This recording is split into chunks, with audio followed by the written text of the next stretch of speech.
Aujourd'hui, on parle de plus en plus d'une médecine prédictive, d'une médecine participative, d'une médecine personnalisée.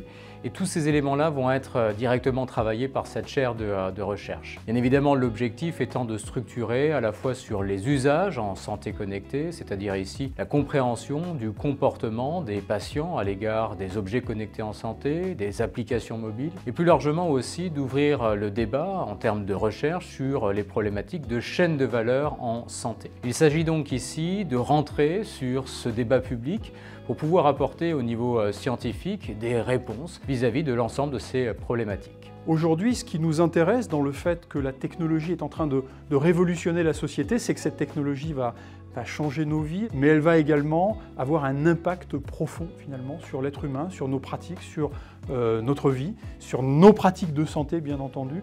Et ce lien entre la technologie et l'être humain est quelque chose qui nous passionne profondément. Pouvoir l'étudier avec une grande entreprise, un leader mondial pharmaceutique comme l'est finalement Bristol Myers Squibb est évidemment un enjeu déterminant pour l'EDHEC. Les centres et les chaires aujourd'hui sont des lieux de rencontre. Des lieux de rencontre entre des chercheurs qui sont spécialisés dans leur domaine et des dirigeants, des managers qui font face à des problématiques auxquelles ils souhaitent obtenir un certain nombre de réponses. Donc l'idée du centre et de la chaire, in fine, est de co-développer des solutions à des problématiques qui sont identifiées d'un point de vue académique et d'un point de vue pratique.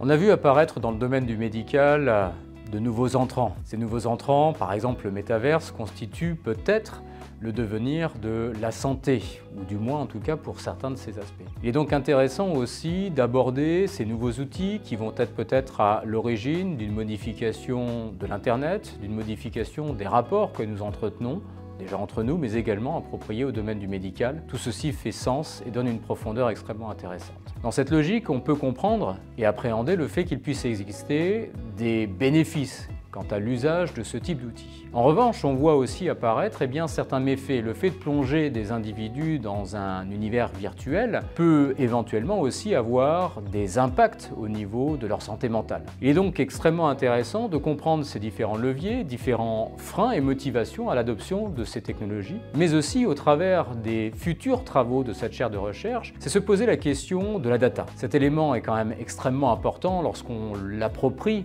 et on l'associe au domaine de la santé, tout simplement parce que cela constitue des données personnelles. Et l'éthique n'est pas loin au final de ces différentes thématiques, et c'est l'objectif aussi d'ouvrir un débat de société sur l'importance de l'éthique et de différents concepts comme les enjeux de respect de la vie privée, les enjeux d'éthique by design et de privacy by design, qui doivent constituer ici les fers de lance de cette nouvelle transformation du digital dans le domaine de la santé.